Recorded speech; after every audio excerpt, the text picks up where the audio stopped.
I don't wanna grow up, I'm a curious kid. The world has 100 questions I can play with. So I'll open my arms and eyes and wonder every day till the day I die. No one really knows why gravity exists.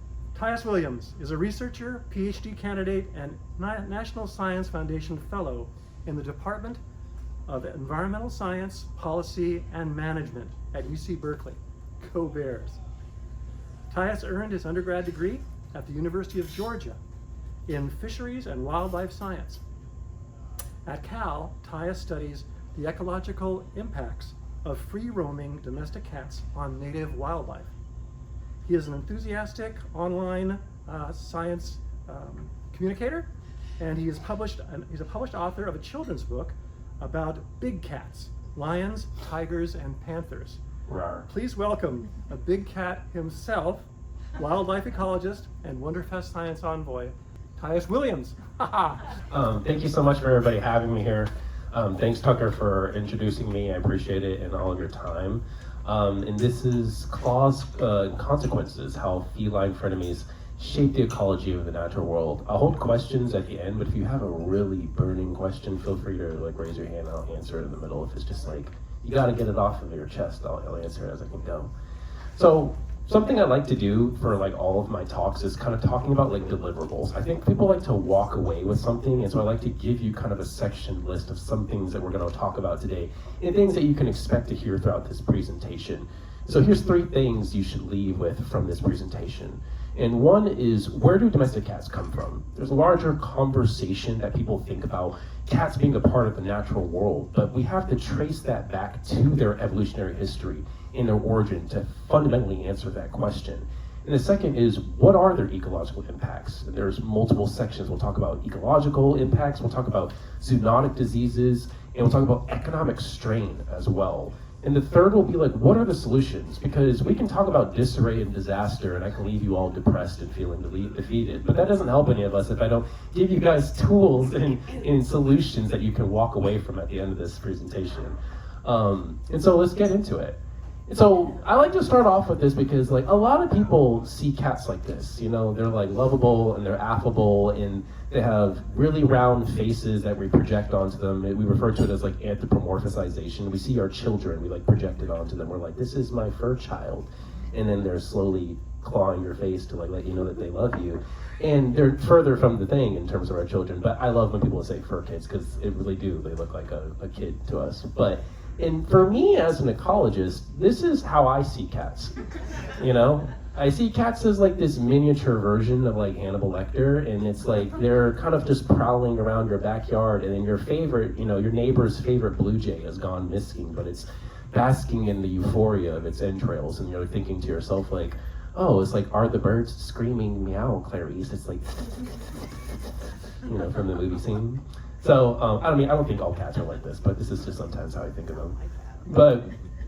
So talking about understanding the secrets of the domestic cat, so just wanted to get into some of their evolutionary history. The origin of the domestic cat can be traced all the way back to the Fertile Crescent region of Northern Africa and the Middle East over 8,000 years ago, and they've been judging us ever since.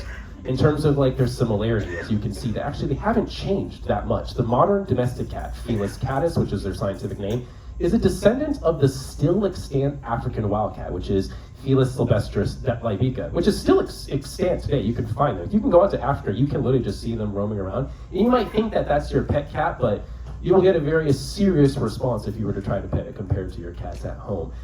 They split over 10,000 years ago with their domestication, and you can see that there's a spinning image between the two. One's just knocking all of your silverware and your utensils and cups instead. And so, to breaking down the nature of cats, because of the evolutionary history of domestic cats and their relation to other wild cats, which is in the family Felidae, if you guys want to take a nice $5 word away from this talk, they've retained a lot of their instinctual hunting abilities because of this. They are probably some of the most instinctual predators, significantly more than dogs. I always tell people all the time, if humans were to disappear tomorrow, cats would be fine, dogs would be doomed without us. And that's a pretty good example of, I think, the difference of their evolutionary history is that we never really domesticated cats. We think that we did. They just tolerated us, and we just kind of came along for the ride, They're some shelter, some food, some friskies, Like, I'll kill a couple of mice every now and then. They're like, it's a pretty good deal for me. So they hanged out for a good bit. And so this equips cats to be natural hunters. You might think they're napping all day, thinking about wonderful nonsense, but they're probably dreaming about being a menace to society. Like they're natural-born killers and predators, and they are some of the best at what they do if you're thinking about predatory skills and the way that they're equipped to handle a lot of prey globally across the world. You can find cats in just about every continent except Antarctica, which is really fascinating when you think about their distribution globally as a predator. This, in combination with the fact that cats are obligate carnivores, means they must consume animal protein for their dietary needs, which puts a lot of animals on the menu, like a lot. Like, it's not a dog where they refer to it as we call it, like facultative carnivores. They can eat meat, and they can also eat like vegetables and plants and fruits and stuff like that, like a coyote or like a wolf. They have to eat animal protein to support themselves, which means every animal that moves on the surface of the floor or in the air is on the menu, which is concerning. We're going to get into some of those stats. So talking about some of the impacts on local and native wildlife, we want to talk about it. While cats are a popular companion pet, globally, most of them are non-endemic to the ecosystem they are found in. And non-endemic just means that specifically means that they're found in that area. It just means very locally specific. And this is a serious problem. In the last 2,000 years, cats have been actively transported via sailing vessels, most of this due to European contact, to many parts of the world. In fact, cats have been introduced, this is a paper that came out back in 2012 when they studied this, so it could even be more now, that cats have been introduced to 5% of all island systems globally. That's over 8,900 out of the 179,000 islands that exist on the globe. And you can imagine throughout that history, the amount of ecological impact and devastation that they have as a very formidable predator in these island systems where they actually might not have native predators themselves. And I'll talk about that too later on. They also kill a lot of animals, just straight up. I'm not gonna lie to you guys, they're good at what they do. National estimates in the US alone, just in the US alone, highlight that cats are responsible for the deaths of 1.3 to 4 billion birds and 6.3 to 22.3 billion wild mammals annually. Yes, that's annually. That's not every 10 years, that's not every decade, that's not every 5 years, that's annually they do that collectively in the US. That scales when you go across the globe, right? So this is serious. I want you guys to walk away from this being like, is my cat a bloodthirsty psychopath? Am I dooming the natural world and the continuity of it as a steward to natural world animals? That's not the goal, but you should think about it maybe when you walk away from this.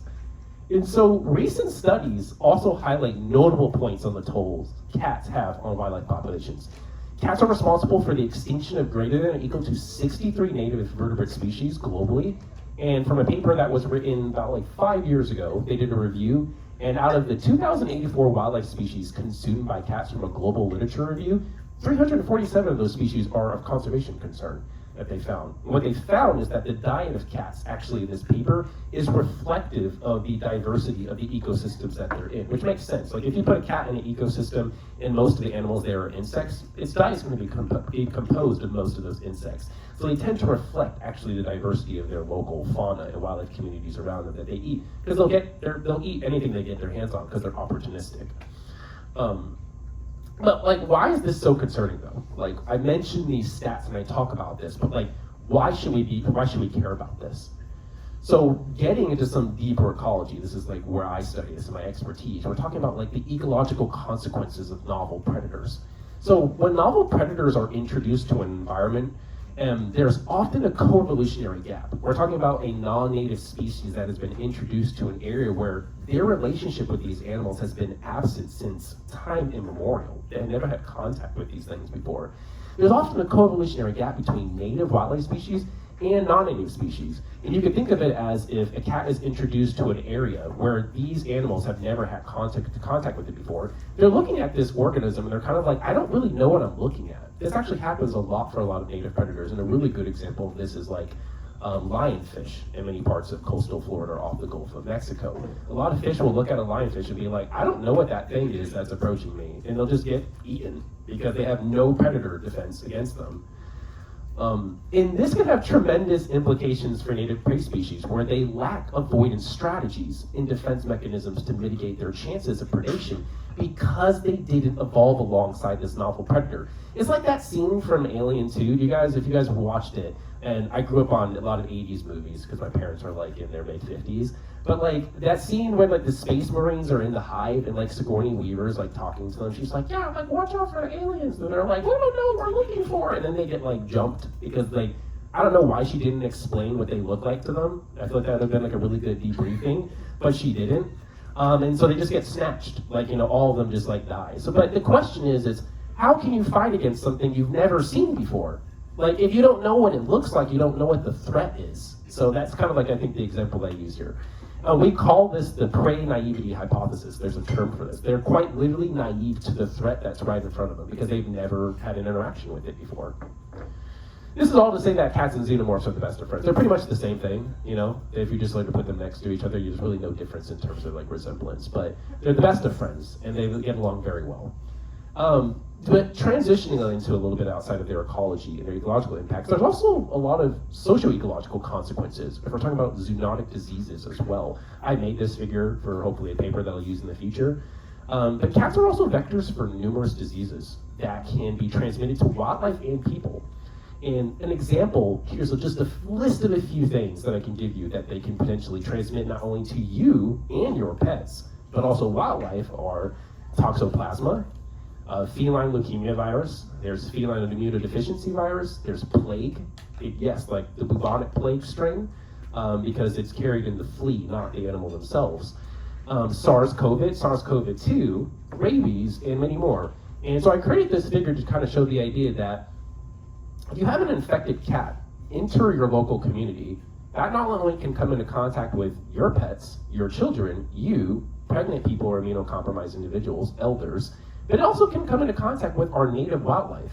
Feline immunodeficiency virus and feline leukemia virus can be transmitted to other wild felids, like a bobcat or a mountain lion. That has pretty serious consequences in terms of like their survival or like their health. And obviously native wildlife, because toxoplasma can affect a lot of those things as well. So why is this an issue and why should you care? Let's talk about it. Cat-transmitted diseases can result in mortality in infected vertebrates and also have sublethal impacts as well. We're talking about like behavioral changes. We're talking about cognition being impaired because you are suffering from an infection that has symptoms as a disease. And this can indirectly affect survival and or reproduction. If I'm infected with something like the flu and I see, you know, a mountain lion chasing after me, it's gonna make it really hard for me to run away because I don't really have the greatest of stamina or coordination as I'm sick. And you have to think that there's very similar consequences to that if an animal is infected with a disease and then is trying to subsequently survive at the same time, which can affect their ability to reproduce and survive and have offspring, which is the whole goal of life and evolution. And so, for example, just for some stats, Toxoplasma gondii has been connected to the deaths of southern sea otters here in coastal California, unfortunately. You can imagine that if you have toxoplasma and you're experiencing behavioral changes or if you're cognitively impaired, that makes you pretty easy prey for maybe like a predatory fish in the ocean or like an orca that might decide to get a hold of you. Not that we have orca in the coastal California area, but you kind of get an idea. Just like, this makes it really easy grabs because they make them very susceptible to predators. In other instances, I learned this recently, actually a few months ago, which I thought was really disturbing, was that a single cat positive with feline leukemia virus caused the death of 5 Florida panthers, scientific name Puma conclure corii, which are listed as critically endangered. I want you guys to take a moment to think about that, just to sit for a moment, that if a single cat is infected with a disease or a virus or strain can cause the death of multiple animals that are critically endangered, how quickly does that scale up when we think about that as a population in the natural world? How many other animals are being impacted by this? Not even just animals, but people as well. I paused for dramatic effect, but I can go back. I said I was going to do it once, and I did it. It also poses a serious risk to immunocompromised and pregnant people. It has legitimate consequences, as you can see here, right? The actual consequence of toxoplasma is like actually your child turns into a cat. I'm just kidding, that's not true. That'd be crazy though. But in terms of the economic costs of feral cats and their management, we're getting into the third section of talking about this economic strain that cats can have on our systems. Another element to this question is that makes feral cat management difficult. It's incredibly expensive. It's really pricey. This is local governments looking at their budgets for feral cat management. They're like, I'm broke. They're like, I don't got any things for the budget left, yo. They're like, I thought we had $10 billion for it. They're like, nope, sorry, we don't have any more. So in Australia, this was a paper that was published maybe like a decade ago, the annual cost to residents of just two cat-dependent diseases, toxoplasmosis and cat scratch disease, they also call it cat scratch fever as well, is $6.06 billion in terms of Australian currency, just for two dependent diseases. And in terms of cost to livestock production from toxoplasmosis and sarcocystosis, is 11.7 million Australian dollars, just from just the diseases that are affecting livestock and people who are in terms of their agriculture, and these livelihood. So we're talking about billions of dollars that are affecting residents in terms of the way that they live their lives on an economic level, in terms of socioeconomic growth as well, which is really concerning. The financial impact of feral cats is so significant that in a global comprehensive report on the cost of invasive species, cats were reported as the costliest between 1960 and 2020. So we're talking about a 60-year span of time where they basically were ranking as one of the most economically impactful species on the globe. Total expenses related to management and damage during this time were estimated at $45.5 billion over a 60-span-year period of time. Think about the difference of how much money that would be across whether it's countries or local governments, that being allocated back to those areas if they didn't have to deal with those management constraints. That's a lot of money. That's the combination of almost some small countries' entire GDP put together, if you think about it globally. So how can you help? We've been talking a lot about economic constraints. We've been talking a lot about zoonotic disease transmission. But what are the solutions largely for this? One solution is to keep cats indoors. This not only benefits native wildlife, but it ensures their safety as well.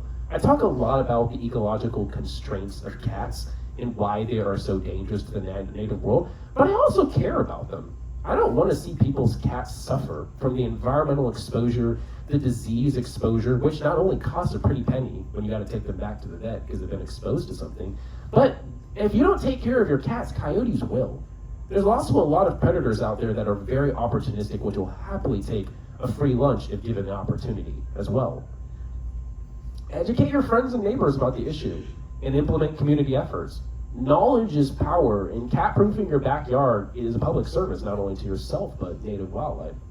And you can utilize catios, which has probably been one of the most popular thing that's been going on these days. Is people just basically create a containment area that allows for them to sit outside and get that environmental enrichment outside. They can see the birds, they can see the bees, all those things. But it keeps them contained and keeps them safe at the same time. So people love the catios or the cat patios. One of the most important things I've seen people say is coordinating with local TNR, and even research has shown getting involved in your trap, neuter, return programs and adoption shelters.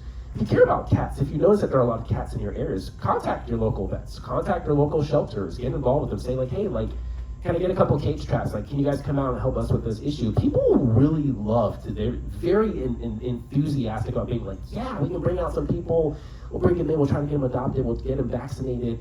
And you'd be surprised how easily embedded you can become into these communities. And it does make a huge difference about getting these cats better in condition and healthy, and hopefully adopted into homes that will be loving for long-term periods of time.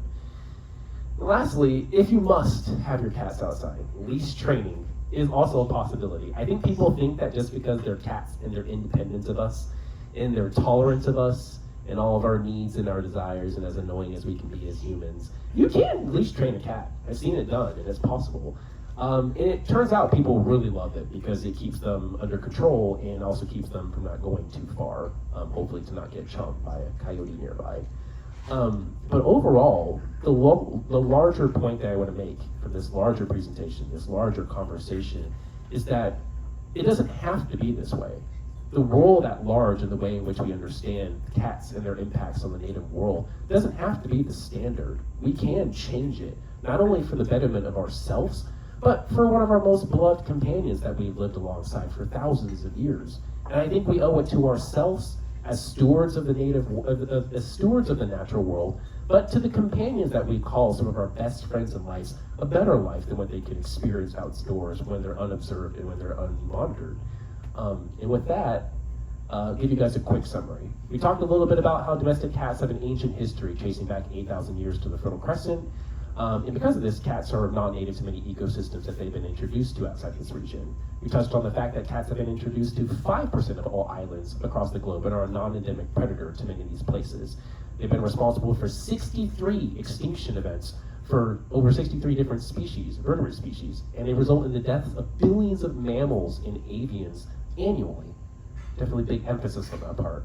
And lastly, they're hosts for several zoonotic diseases that have a really big cost and heavy burden on many countries around the globe, and can be up to we're up to $45 billion between 1960 and 2020 as an invasive species that have affected native wildlife, livestock, pets, and people. And with that, I will say thank you for listening. And I appreciate it. If you have any questions, my social media is @ScienceWithTyus across all social media platforms. You can email me a question. I'm happy to listen to you, talk to you, answer questions, have conversations. And with that, I will take the questions. Yeah.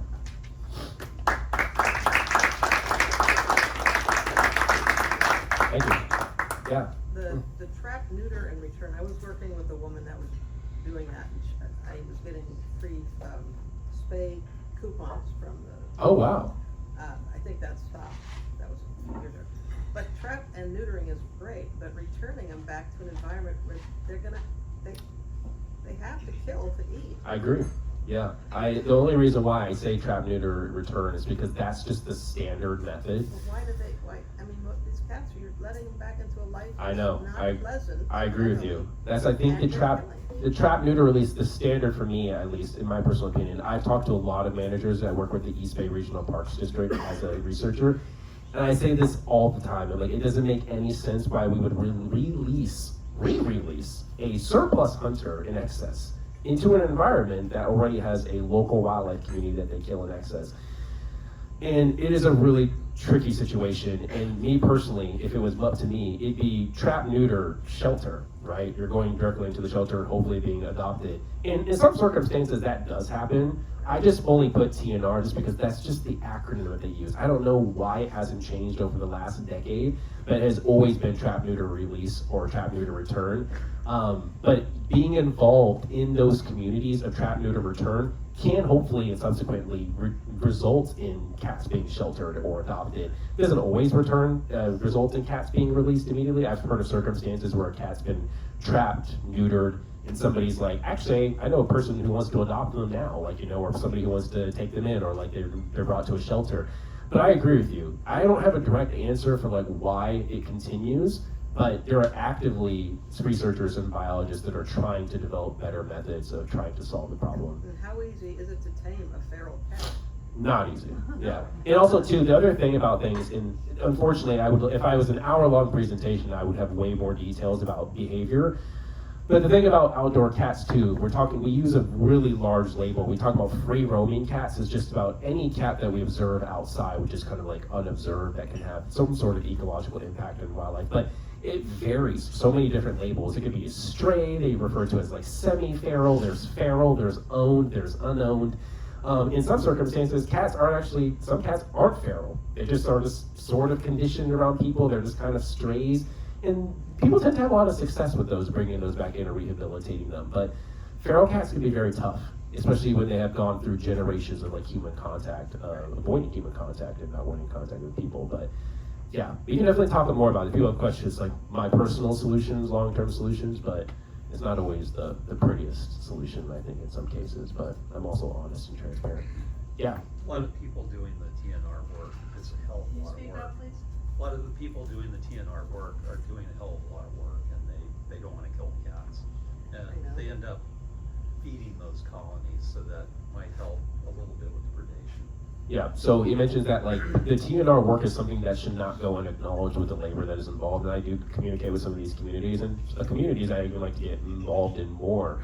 as well. It's definitely something that should not be disregarded because it is a whole lot of hard work. But one of the things that I will acknowledge and mention is that the dynamic of like colony maintenance and the feeding, it's tricky because a lot of research shows that supplemental feeding actually doesn't change their hunting behavior because they are surplus hunters. So they hunt in excess beyond their dietary needs. But there is something to be said about the reality of if feeding cats across a duration of time, there is an interesting thought, I'd be interested in studying that. If by putting food out and creating a community of cats in the area, if that's keeping them in a local area for longer periods of time than foraging in those outside areas. And there's potential thought that that's a possibility. However, the alternative is what researchers do say is that it creates an artificially dense population. You're actually supporting a population of cats more beyond actually what's supposed to be in the local area. And I think that's their concern. Because once they do leave, rather than it being 10 or 5, it's 20 or 30 going back into that local environment. But once again, as biologists, we're not perfect. We don't have all the answers. We study them, and the goal is to then merge that back with the community and try to find solutions collectively, right? It's not my goal to lecture people and tell you what to do. It's my goal to listen to people who are talking about this and be like, what are you seeing and what are you observing? And what resources can I take from my experiences to help solve this problem, like largely? But I talk to a lot of TNR people and they're like, dude, this stuff is hard. I'm like, I'm not gonna sit here and act like it's not, because it is. And I appreciate you for trying. But it's hard, and it's definitely think it's a startup conversation. So I appreciate that comment. Thank you. Yeah. Can you unpack the methodology that was used to get to those billions and billions of mammals and birds? Yeah, sure. The methodology, it comes from John Loss's paper. I believe in terms of the way that they did it to some degrees, I believe it was a theoretical analysis where they like quantified the understanding of how frequently cats hunt. I believe the reason is because it was Sonia Hernandez, who was actually one of my faculty. She put out a paper that used live feed collars. It was super cool. She collaborated with Nat Geo, and they put out live feed collars, and so she could see actually the number of times that they were hunting or had a success in predation, how many times they both had a predation event, how many times they consumed the prey, and something we refer to as a non-consumptive kill, where they just kill it and then don't do anything with it.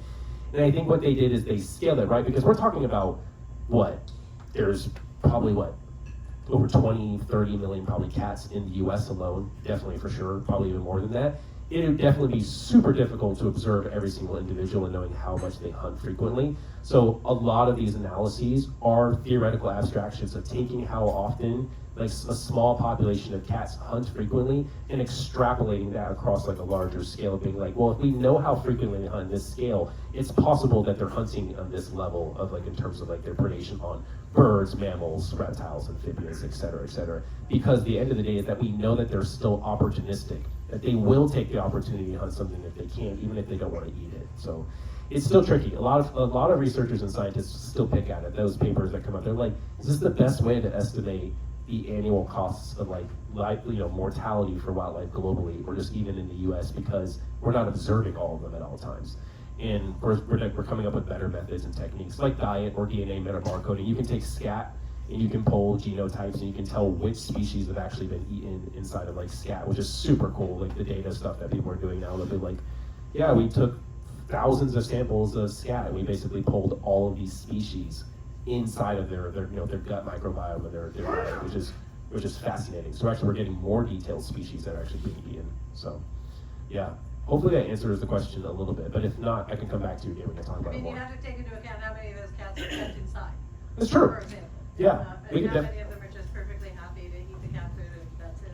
So definitely a good point. I'm definitely gonna get to some of those other questions, which is the problem with the research about like free roaming cats is that you have to make the assumption as a scientist that every cat let outside has the capacity to kill. It doesn't matter if you're feeding your cat Friskies or wet food, they have the capacity to do it as so. And if you're letting them outside, that is a variable that you have to consider in a theoretical possibility. But I definitely hear you, agree. But that's one of the things that we do think about. Like I was doing camera trapping for my chapter of research. And the thing too is that you can't distinguish between cats that are kept inside and are not. That's the other tricky part too, right? If I see a cat on my camera, I don't know if that's somebody's cat that was just let out like 20 minutes ago, you know, or not, but I have to assume that it has the capacity to kill an animal nearby, right? Yeah. Okay, my question is, you mentioned briefly about cat proofing your backyard. There are some neighborhood cats that find my backyard furniture extremely comfortable in the warm sun. And I'm allergic to cats. Oh, yeah. I don't want them there. Yeah. Can you repeat the question about Yeah, proofing? so she was talking about like essentially cat proofing your backyard, and she was basically saying that she has neighborhood cats that come onto, I guess, your couches that lay outside, and you're allergic to cats and they bask in the sun. That's a tricky one because that becomes a neighbor conversation. In terms of cat proofing your backyard, the best solution for that, in my personal opinion, if it's not your own cat, is honestly finding a way to talk to a neighbor or whoever's cat, if you know whose cat it is, having a conversation with them in the sense of being like, is it possible for them to cat-proof their backyard so they're not coming into your backyard, right? Because that's not fair to you if you're having an allergic reaction to something and then next thing you know, you're having an asthma attack, which is what happens to me because I'm allergic to cats.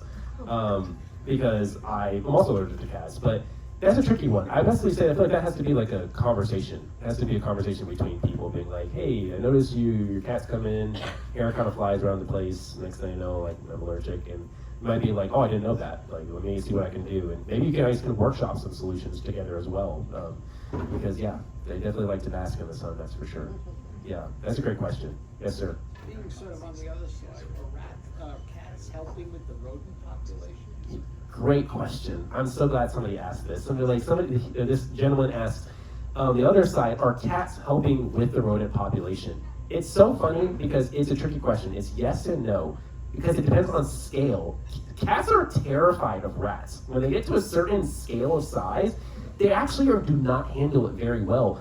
Actually, research shows that rat terriers, dog breeds, do way better at controlling for rat populations. Cats are really good with like mice, small voles, things like shrews, frogs, lizards, etc.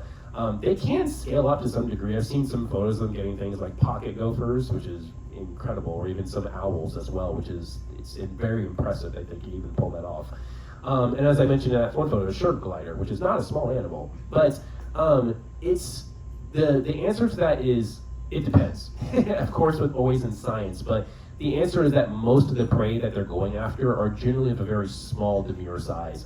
Rats are kind of scary. They put up quite a bit of a fight too, and I think with predators, there's always a calculation of risk. And I think for a lot of cats, they're probably like, this isn't worth my time. But New York, for example, is having incredible success with their rat control population. They have like a rat brigade of people with like rat terriers that go out and like will kill rats, and they're very good at it too. But research does show that dog breeds are just significantly better at pest control. But they're not feral. It's true. But in some countries they are, which is also, that's not what I'm studying, but it's also very scary. Having a 60-pound dog that's feral is pretty scary compared to like a 15-pound cat in India and parts of Asia. But great question. Really good. Yeah, cats are sort of okay at it. They're kind of not. They kind of get scared. I've seen videos of cats run away from like rats before, and I'm like, yeah, that's a big rat. Like, I don't blame you. And rats have a really nasty bite too. They carry up to 40 different diseases, so it's gross. So yeah. Anybody else questions, thoughts? Great question on the rat stuff. And if I'm not, you always feel free to come up to me and talk to me later. But I appreciate all the questions. Thank you, Tyus. Thank you. Thank you. Thank you so much for all your time, people. Thank you. I appreciate all the questions. Thank you. Yep, they're both going to hang around for a final question and more from you, Al. Yeah. All right. Our second speaker is Daniel Brethauer. He's a researcher and PhD candidate in the astronomy department at UC Berkeley. Go Bears. He started with his undergrad degree in physics at Northwestern University just outside of Chicago. Daniel studies the cosmic origins of heavy metals, and he is one of NASA's finest. NASA loves acronyms, and this is one of their finest, FINESST. That is, he is honored as a future investigator in NASA Earth and Space Science and Technology. please welcome a finest heavy metal astronomer and Wonderfest Science Envoy, Daniel Brethauer.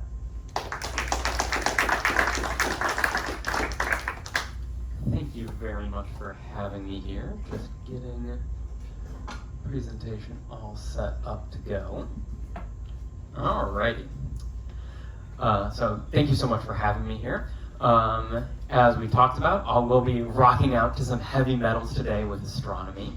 So I'm Daniel Brethauer, fourth-year graduate student over at UC Berkeley. And I also just want to quickly say that if you do have any questions, I please encourage you, raise your hand during my presentation, and I'll be more than happy to take it. I'll stop when I can, and then I'll take your question. So, to start things off, so hopefully all of you have seen this kind of an image before. This is the periodic table. You've probably seen it in high school chemistry or something like that. And so I just want a quick refresher about what exactly is going on here. So here we have every single element that we know of. And when I say element, we call an element is essentially a thing that has a nucleus in its center that is comprised of positively charged protons, and the number of those protons determines exactly what element it is. Then there's also neutrally charged neutrons in there. They just add mass, they add stability to the atom, and so those are the two things that hang out in the nucleus of our atoms. Surrounding those things are these negatively charged electrons that whiz around.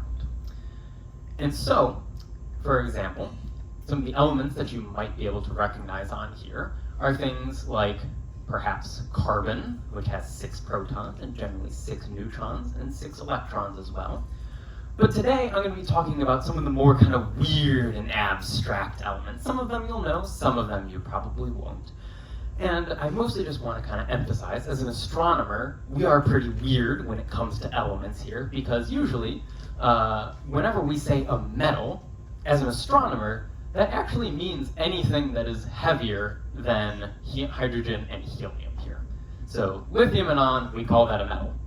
Neon, yep, that's a metal. Argon, that's a metal. Everything else, that's a metal there. But I specifically am talking about the heavy metals today. So what exactly do I mean by that? Well, that's beginning somewhere around this point over here where we start to have 40 protons or so. That's where it's the really interesting stuff that I care about. And so to make this a little bit more concrete, I want to talk about what exactly these metals are. So, you've probably heard of gold. This is a heavy metal. If you got some jewelry on perhaps, a wedding ring or something like that, you've certainly seen gold around.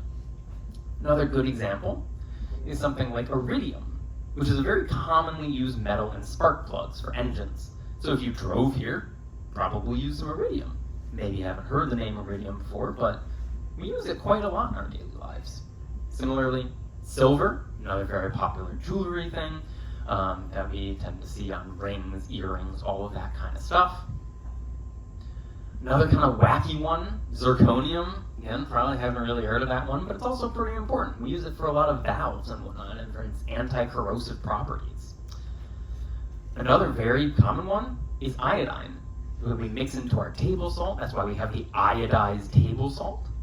And so that helps us prevent cancers a lot of times, so that's very important. Xenon, I think I briefly mentioned earlier, which we use for our glowing neon signs, probably see if you ever go to Las Vegas or anything like that. Caesium, also an incredibly important element. This is how we're able to tell time so precisely with this element, because it helps us to make atomic clocks. Daniel, you really okay with interrupting questions like this? Absolutely. Okay. You talked about xenon in neon signs. Is that in addition to neon? So, is xenon in neon signs in addition to in addition to neon? Well, I think this is just purely an English thing where we just all call them neon signs. I don't know the exact history, but my personal guess would be that neon was probably used first. But, yeah. Thank you. Mm-hmm.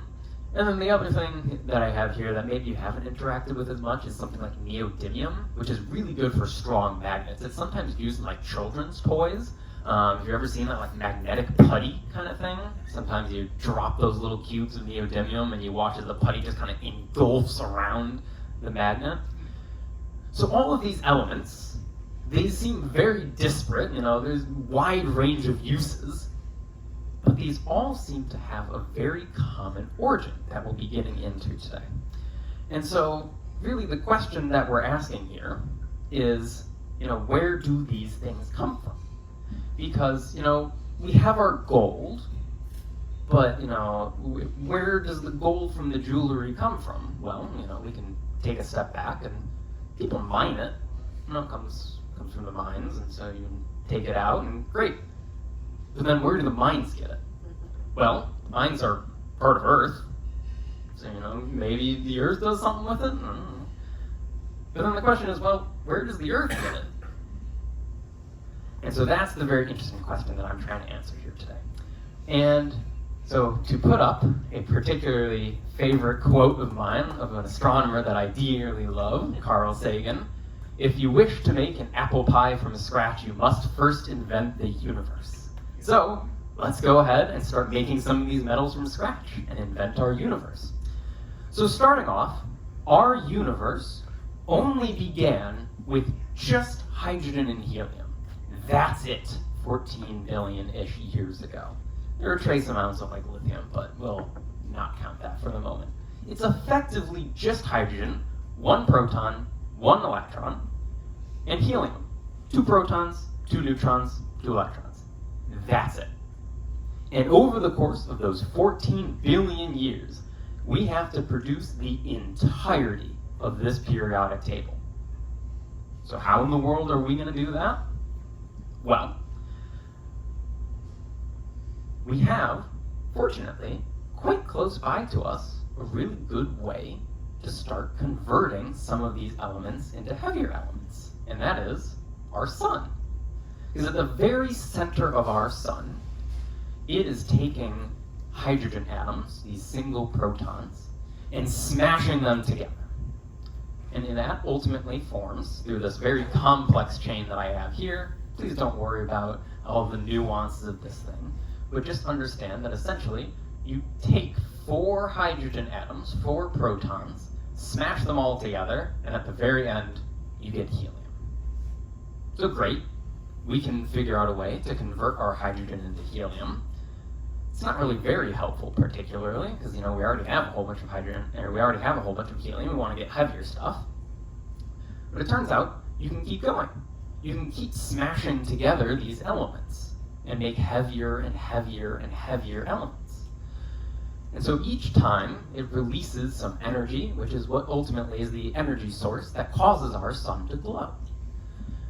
And so, but the problem is that, these are all protons up here, so they're positively charged. They don't like to necessarily be next to one another. And so, it's pretty difficult to smash these things together, because you need to have a really hot environment like the center of our sun in order to get these things close enough to each other, because they repel each other because of their like charges. And so, while I did say that, yeah, you can continue to do fusion, this nuclear fusion, it gets more and more difficult.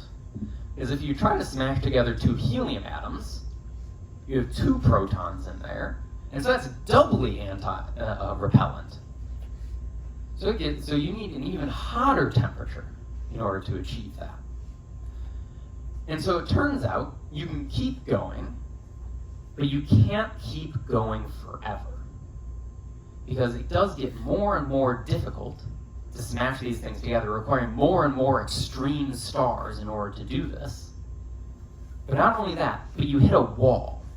Because it turns out that while you produce energy when you smash together hydrogen, when you get to iron, the 26th element, it no longer releases energy, it absorbs it.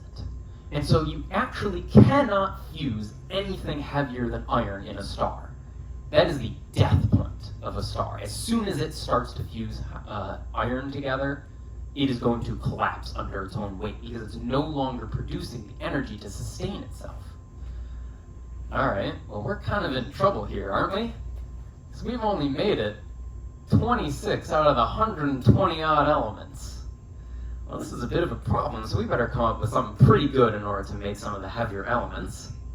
Well, thankfully, I've been talking a lot about how the protons don't really like to be next to each other because they're all positively charged. We've been completely ignoring another part of the atom in the nucleus, those neutrons. They're neutral. And so relatively, it is quote-unquote a lot easier to add neutrons to the nucleus of an atom. And so, because what happens is if you add a neutron to an atom, it's possible that it will become unstable. And when I say unstable, that means radioactive. And so when something is radioactive, from adding a bunch of neutrons to it, it'll undergo this special process, this particular kind of radioactivity called a beta decay.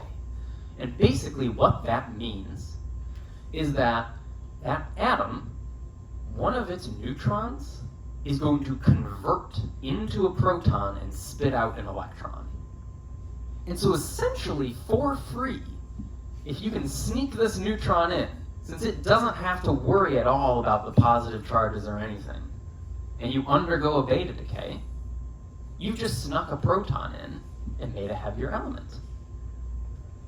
And so, then, if that element is stable, congratulations, you've just made another heavier element. But if it's still unstable, it might beta decay again, and you've just created yet another heavier element.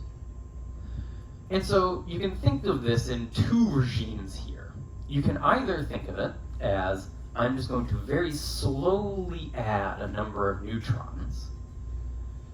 And in the time that it takes to add another neutron, a beta decay occurs. So it's kind of like a little bit of a leaky faucet. You're just slowly dripping neutrons onto your atoms.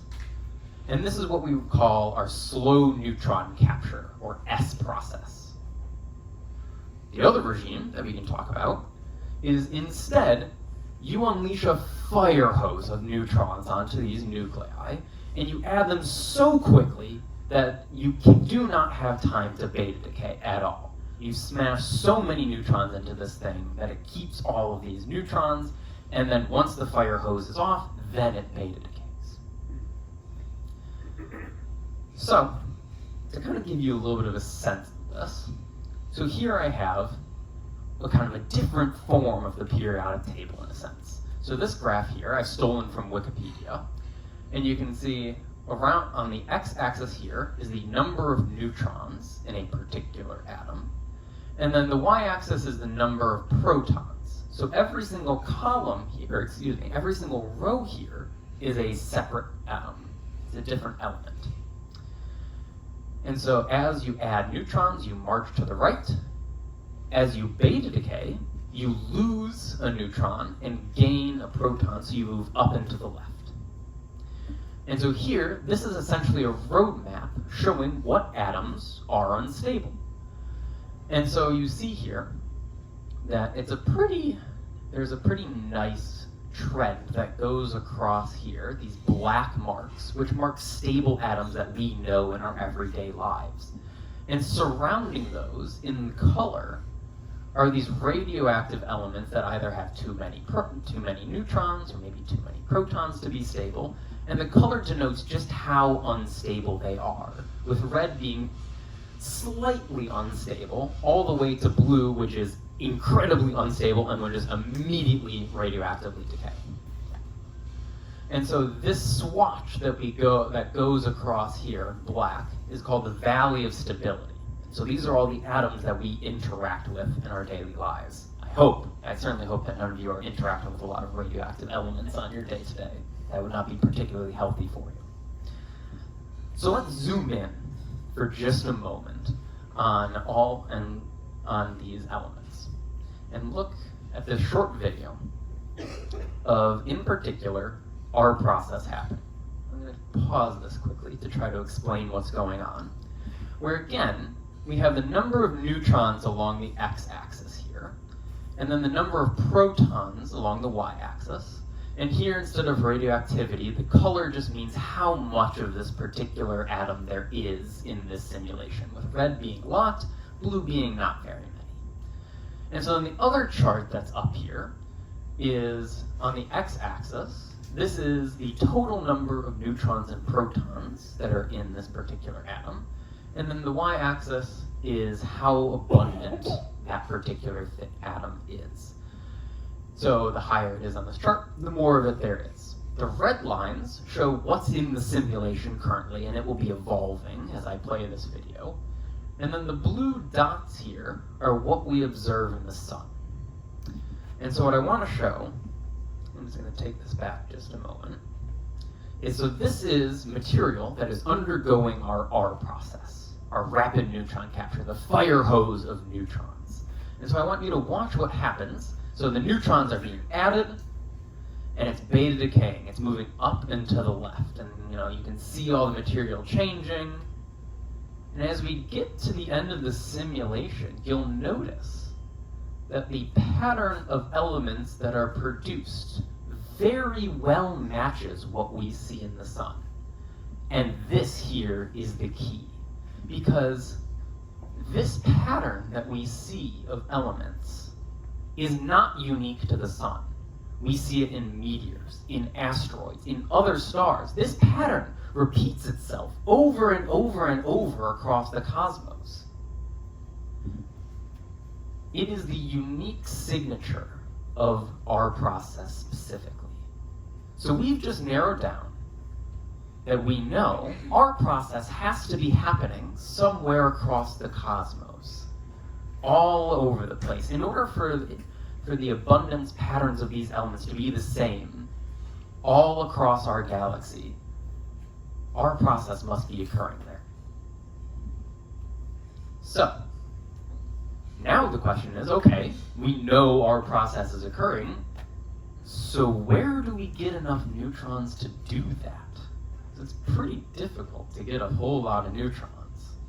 Well, we know the Earth has some R process elements, so maybe it does. Unfortunately, not so much.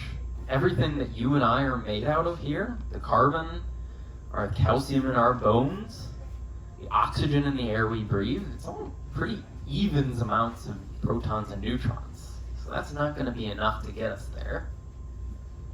Maybe there's some weird exoplanets out there. Maybe some of you have heard the recent news about the tentative detections of maybe some biological molecules in other exoplanets. Maybe something's going on there. Maybe they have some weird compositions. Unfortunately, no. Other exoplanets don't have any reason to believe that these things are going to have an excess of neutrons that we need. All right. Well, how about stars like our sun? I was talking about nuclear fusion. They change our hydrogen into our helium, so there's got to be some neutrons there. Still no. Don't have enough in our own sun, or stars like our sun.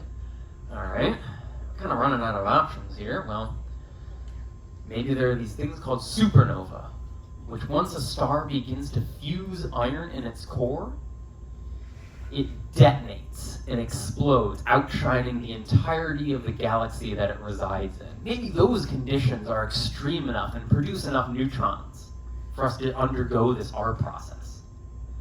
This was the idea for quite some time, that a lot of astronomers thought that this was the source of where all of these elements come from. It can produce this pattern all over the place. But even here, there isn't enough. So, kind of out of ideas at this point. It's gotta be aliens, right? It's the only possible explanation. I'm here telling you as an astronomer, we now have conclusive proof of aliens because we know that there aren't enough neutrons anywhere else. Fortunately, no. That would be some breaking news, but sorry to burst your bubble about that. But what we do know of are these very interesting things called neutron stars. As the name implies, composed of neutrons. And so these things are what's left behind when massive stars explode as supernova. They leave behind these incredibly dense balls of neutrons. And to kind of give you a sense of just how incredibly dense we're talking, these things are on average something like 1.5 times the mass of our sun, compressed into about the size of San Francisco. If you took a single teaspoon of one of these things, it would weigh as much as 100 million elephants worth, compressed into a cube just about that big. So, we know that these things exist. We see them as what are called pulsars and magnetars. There's these highly magnetic variants of these neutron stars. So we know that these things exist. So we have a source of neutrons. We just need to turn them into a fire hose. So how do we do that? Well, as any probably young kid in the audience might have done at some point, you just start smashing things together. And so the answer is you just start smashing neutron stars together. So how in the world, then, are we going to go about finding these things? Well, that's where my work comes in. I work specifically on what is called the Kilonova emission. This is the light that is emitted once you smash together two neutron stars and you undergo all of this R process. Remember, all of that material is radioactively decaying to produce all of these elements that we see today. And so it's just like a nuclear power plant. It's producing all of this energy and it's heating up all of this material. And all this material then glows, particularly in the infrared. And so the infrared is the light that things like snakes use to try to track their prey. It's what we feel as heat when you put your hands next to a fire.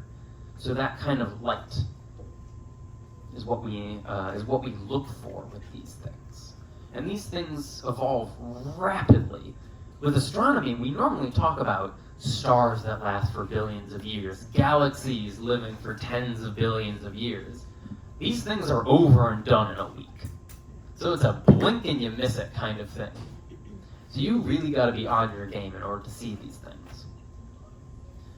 Another option that we can look for to try to see where these things are these things called short gamma ray bursts. So short gamma ray burst is, well, as the name implies, a short burst of gamma rays. Perhaps a lot of you have heard of the Incredible Hulk. Gamma ray bursts, I'm pretty sure that's the thing that caused him to turn into the Hulk. And so these things are incredibly luminous objects, or events, excuse me. These things only last for a second, 2 seconds, but they output an astounding amount of energy, sometimes more than an entire star in its lifetime, in just a handful of seconds. And it's all in these incredibly energetic gamma ray light. Gamma rays are the most energetic light that we know of. And so when we see these things, it's basically like you're turning on a spotlight in the middle of space. But the catch is that gamma ray bursts are incredibly focused and narrow. And so you have to be within the beam of the spotlight in order to see them. And these things are only a handful of degrees wide.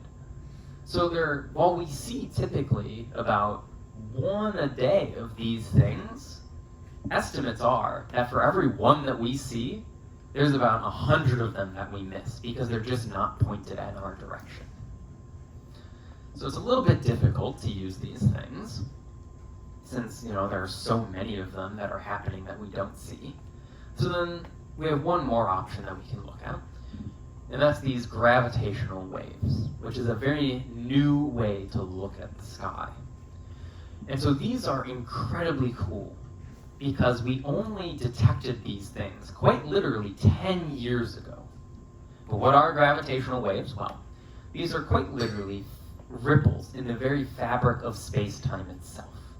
If you've ever seen a still pond and drew your finger through it, and you watch the ripples emanate outwards, you can imagine that space itself is like the surface of the pond, and those ripples traveling outwards are gravitational waves.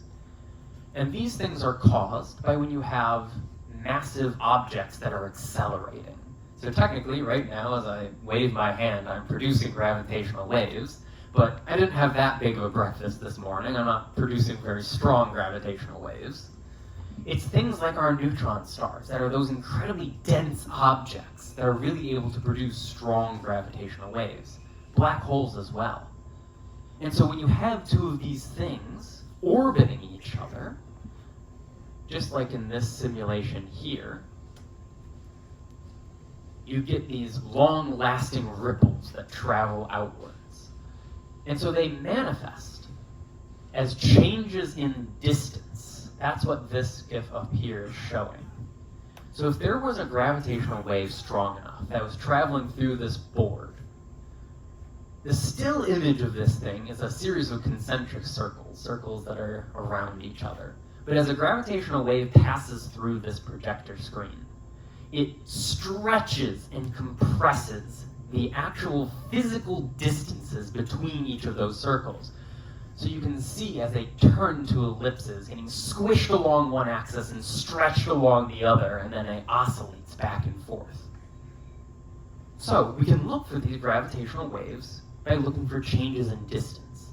And that's exactly what this observatory over here is doing. It is the LIGO Gravitational Wave Observatory. It stands for Laser Interferometer Gravitational Wave Observatory. And so to kind of give you a little bit of a sense of just how incredible it is that we're able to detect these things. So Einstein predicted these things in 1916. And like I said, it took until 2015 before we were able to actually see these things for the very first time. So it took 100 years. Now, why were these things so difficult? It's because these changes in distances, this is a huge exaggeration. The distances that we're talking about, that the LIGO can measure, if you were to blow up the size of this detector to the size of the distance between the sun and the Earth, that's pretty big. The changes in distance that this thing is measuring is the size of a single bacteria. So it is knowing the precise distance between the Earth and the sun to the size of one singular bacteria.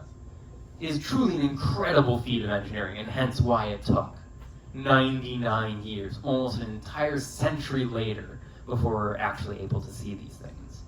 So how in the world does this thing work? Well, thankfully, the folks at LIGO put together a very handy-dandy video. And so I mentioned that this thing is a laser interferometer. And so as the name suggests, there's the laser here. And it shoots out its beam. And this beam impacts into this beam splitter right here. And so it sends the laser in two halves, off down L-shaped arms, where they encounter a mirror, they bounce back, hit the beam splitter again, and recombine, and hit a detector over here. And the key here is that this laser, this light, is a wave, just like how I was talking about gravitational waves as well. And so waves have a very unique property that if you perfectly line up the crest of a ripple with the trough of a ripple, it'll cancel out and you won't see anything for light. And so these arms of LIGO are perfectly engineered such that when the laser beams bounce off and come back, the peaks line up with the troughs and you get no signal whatsoever. Ooh, don't know what happened there.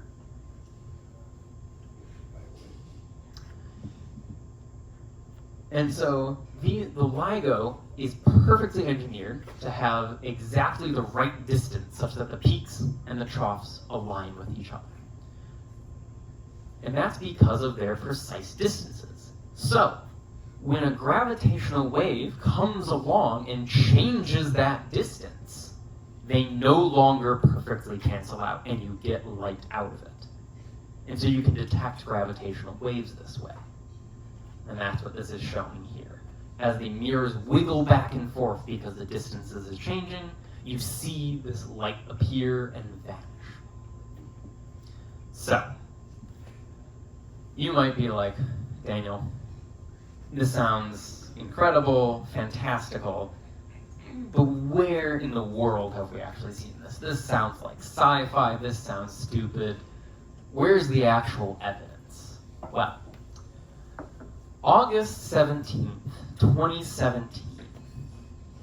Just about 8 years ago at this point. Some of you might know, so that is about the time of the solar eclipse that went through America. So I have another video here. We detected a gravitational wave signal from LIGO and its two sister detectors. Another LIGO instrument halfway across the country, and then another one called Virgo. And so what we have going on here is along the x-axis of this graph is time, so how long the signal has lasted. And then the y-axis here for each of these individual things is the frequency at which these gravitational waves are coming at us. And the coloration of the plot indicates how much of a particular frequency there is. And it turns out that the frequency at which these neutron stars merge is actually in the human auditory band. So we can literally listen to two neutron stars colliding, and that's exactly what happened on August 17, 2017. So we'll take a moment.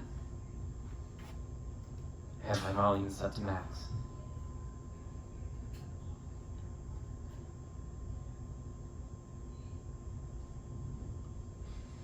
You might be able to see a little bit of a line beginning to appear here, starting at low frequencies.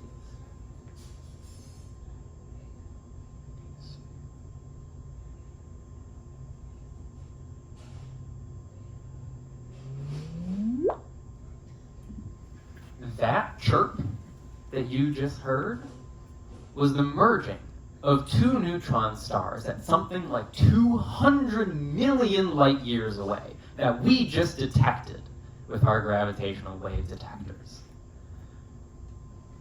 And not only that, but about 2 seconds later, remember I mentioned those gamma ray bursts. There was a huge burst of gamma rays that we saw about 2 seconds after that huge chirp that we saw. And remember, that's another signal that there is just another neutron star merger. And so we looked at where are these things coming from in the sky? And the gamma ray burst told us that it's coming in this kind of weird ovally shaped region of the sky over here. And then the LIGO detectors were telling us that, hey, that signal is coming from one of these two kind of banana-shaped regions in the sky. And you'll notice these two overlap over here, signaling that they almost certainly came from the same source. So, we had our gravitational wave signal, we had our gamma ray burst. We turned our telescopes to scanning across the many multitudes of galaxies that were in that area. And it took about 11 agonizing hours. But you'll notice, right here, there's a little pinprick of light that's there and is not there in previous images of this galaxy. And remember, the American solar eclipse was going on right now. And so a lot of astronomers were out on vacation. And so it was a mad dash for people to try to clamor together whatever telescopes they could to look at this thing. And look at this thing we absolutely did. Here is a graph showing just how much, how this thing changed with time and across the different colors. With the purple over here being kind of the more UV light, so the thing that gives you sunburns. With the blue dots being kind of greener light. And then critically, you'll notice this red right here is that infrared light. The one that we said was the hallmark of Kilonova. It has an infrared excess, so this was smoking gun evidence for the first time that these R process elements had been made. We just witnessed, as astronomers, for the first time, the production in real time of gold, of platinum, of silver, iridium, all those elements. We just witnessed that with our own eyes in real time for the very first time, just about 8 years ago. 100 years of working towards this, but we finally saw this for the very first time. And it truly was astonishing, looking at all of this incredible data. So, we now have an answer. The gold in your jewelry comes from these cataclysmic merger events of these neutron stars. So in our own cosmic backyard, some 5 billion years ago when the Earth was forming, or earlier, it's kind of likely that 2 neutron stars danced around each other and collided, smashing together in a cosmic fireworks display, much like the one that we saw here. And over billions of years, that material spread out into the Milky Way, only for it to begin to coalesce to form the planet that we now reside on. I think that's pretty cool, to be able to know the materials that we commonly wear every day had such an epic cosmic journey. So thank you very much for your attention, and I'm more than happy to take whatever questions you have.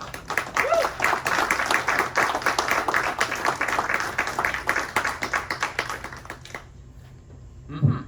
In the back. If the 2 neutron stars, like if they happen like probably like really really far away, right? So when we saw it on whatever like 17th that was for the solar eclipse happened, since it was so far away, did it like since light took like really long to like get to Earth, did that actually happen like a long time ago, and we just like the light kind of like got to Earth? Yeah, so the question is, because light takes time to travel to us, how long ago did this thing happen? And so this event there's a very confusing distance measurement that astronomers use. We usually talk in megaparsecs, meaning 1,000,000 parsecs. And parsecs are this weird contrived distance measurement that we use, but really just understand that a single parsec is something like 3 light years. So it'll take 3 years for light to travel that distance.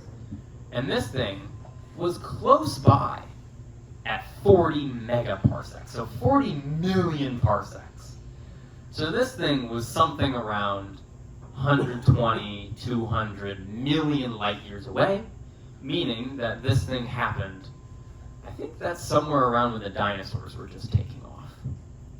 So it took all that time for that merger to happen and the light to travel to us before we were able to see it on August 17th, 2017.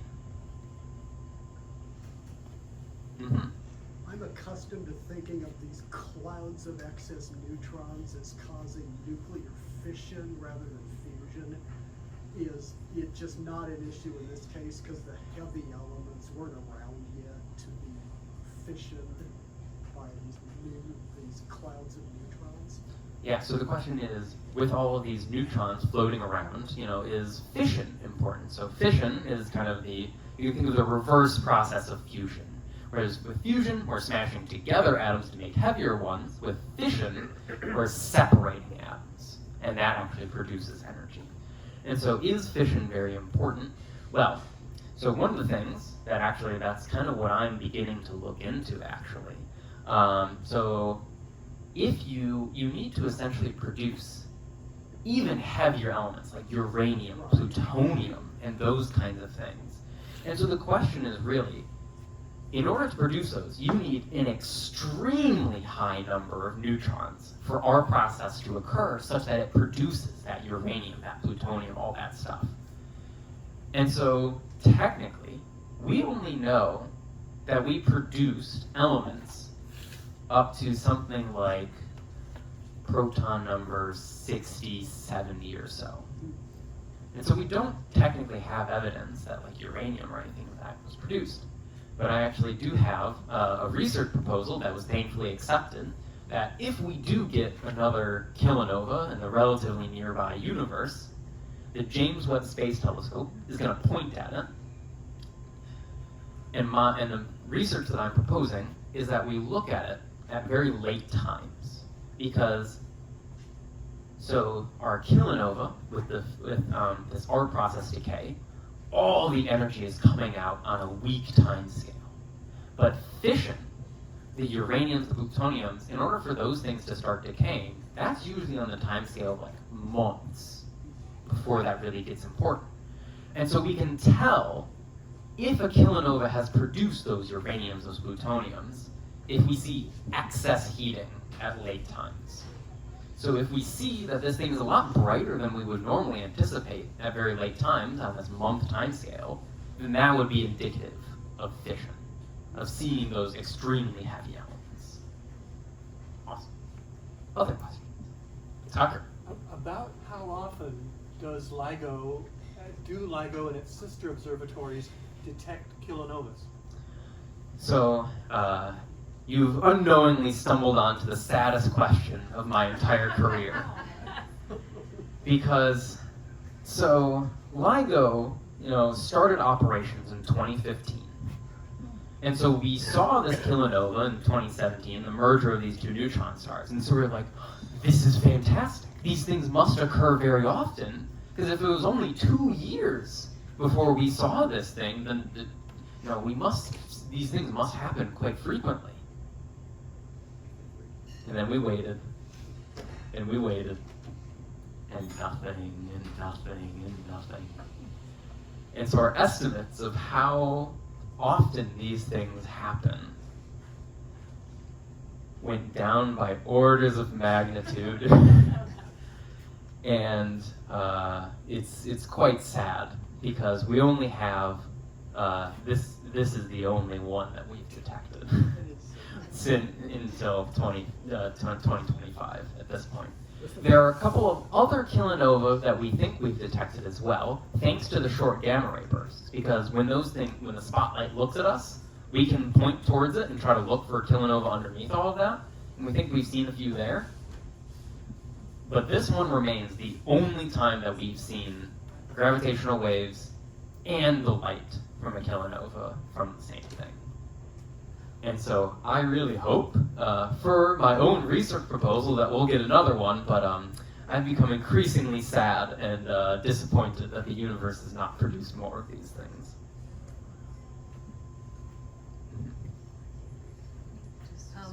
So my question is then, especially in light of what you just said, how often does this occur? In other words, will lots and lots of solar systems have suns that have a lot of the heavy metals, or is this sufficiently infrequent that in fact we are exceptional in having those heavy metals here? So are we exceptional in having these heavy metals? Well, so we see that these heavy metals exist in the meteors, the asteroids, the stars all around our galaxy, and I think also a handful of stars that we can detect that's outside of our own galaxy, perhaps. And so it isn't necessarily exceptional that we have them, but the amount at which we have them is a little bit interesting, because that tells us a clue about just how frequent these things happen. Because we can make estimates. In fact, it is my job to make estimates of just how much of these metals these things produce. And then we can try to figure out how often do these things occur. And then we can try to make estimates of exactly how much of these metals should be all over the place. And does that match with observations? And so observationally, we see a wide swath of how much metals there are. But what's very interesting is that when we look out to a lot of what are called satellite galaxies, very small clusters of stars that orbit our own Milky Way, when we look at things like that, we either see that if they do have these heavy metals, they tend to have a minimum amount. And so that tends to be a lot more consistent with a very rare event, like kilonova, that produces a lot of these metals, a lot of these very heavy metals. And so I don't think we're particularly exceptional in having these heavy metals, because we do see them all over the universe. But perhaps we are a little bit lucky in the amount that we have. My question is, gravitational waves are moving at the same speed as light? Yes, so the question is, are gravitational waves moving at the exact same speed as light? So, and this gets at this plot that I was showing over here, where we have the gravitational wave signal, and then we have this burst of gamma rays. And so if we assume that they're coming from the same source, and this 2-ish second time delay that is between them, if we try to calculate what would the different speed be if it was truly that gravitational waves and light travels at slightly different speeds, if this difference was caused by that. I don't have the exact numbers, but the speeds are near identical. And so we're very confident that gravitational waves travel at pretty much the speed of light. And that this delay was actually likely a result of the gamma rays taking time to punch through all of this material and escape out so that we could ultimately see it. Other questions? Then thank you for letting me take a bunch of your time. I'm going to ask Tyus and Daniel to put their mics back on, because I've discovered that some of you like to hear a little background on the stories that led to these two scientists choosing their respective careers. So I'm going to ask them a question about not so much why they initially got bitten by the science bug, but rather why cat research and why Kilonova research? What got you, maybe not to those specific avenues of research, but the general fields of ecology and astronomy? Can you tell us why you... Daniel, you want to go first? Yeah. Sure. So why do I enjoy astronomy? This really kind of goes back to, I deeply loved shows like How the Universe Works, Through the Wormhole with Morgan Freeman, Into the Universe with Stephen Hawking. I would come home from school after elementary school, Science Channel would have a marathon of these shows, and I just had a field day sitting there watching these things. Because it is incredible to me that from this tiny little planet that we sit on here, we can figure out so much about the grand universe around us. And I just love the feeling of knowing of just how connected I am to the universe, essentially, with astronomy. Because, as Carl's, as a lot of astronomers have said, you know, we are the result of stars producing all of these elements. We're here because of astronomy, and we share this common heritage with everything around us. That everything that we can see was produced by the stars, the kilonova that we see around us. And I just absolutely love that kind of understanding, that commonality that we have with everything else in the universe. So that's why I deeply love astronomy. Thank you. Yeah, that was a great response. I was a bit unconventional compared to, I share a lot of sentiments too. I was a bit different, I feel like, from a lot of kids. And I share a lot of similar sentiments to Daniel. I've known what I wanted to do since I was like 6 years old, which I feel like I didn't realize that was like not normal. I assumed when kids said they wanted to be a firefighter, they were going to be a firefighter. I thought, all right, cool, you'll be a banker, or just figured. But I used to come home every day in the same way for you with like Stephen Hawking's.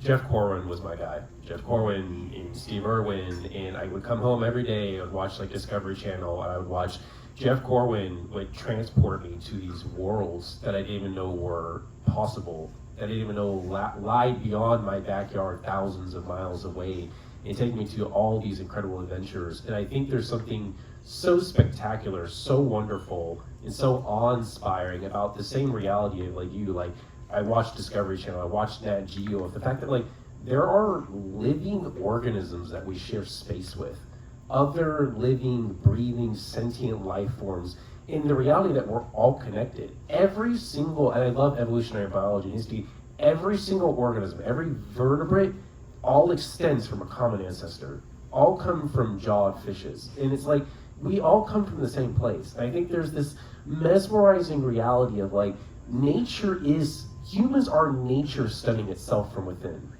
We are observing ourselves from a lens where like, there's something beautiful about human consciousness, that we have the capacity to ask a question about ourselves that we don't see anywhere else in the world the way that animals do. But I think there's a beauty to that because it allows us to like unravel those complexities. And I was just always fascinated with animals. Just all of the things that people called creepy and crawly, the snakes, as my mom would scream in hysteria as like something large would pop up on the TV. I was like, that's dope. I was like, that's cool. Like, I don't care if that 500-pound anaconda could eat me. I'm like, I want to see that. And my mom just like was bewildered. She was like, but why? I was like, because it's there. Like, you know? Like, because it exists, and because it breathes, because there's something outside of my human life that shares another reality with me, you know, independent of my own. And I think there's something really beautiful about removing the kind of anthrocentrism, the way that humans are so centered in ourselves, and realizing that, like, you know, we are animals. We're just really complex and really intelligent to the capacity to ask questions about, like, why we exist and what other animals we share space with and why we like influence them in certain ways. And I think like that's my bug that bit me. I think I kind of embarked on that journey of trying to be a voice for all those animals that can't speak for themselves. So, yeah.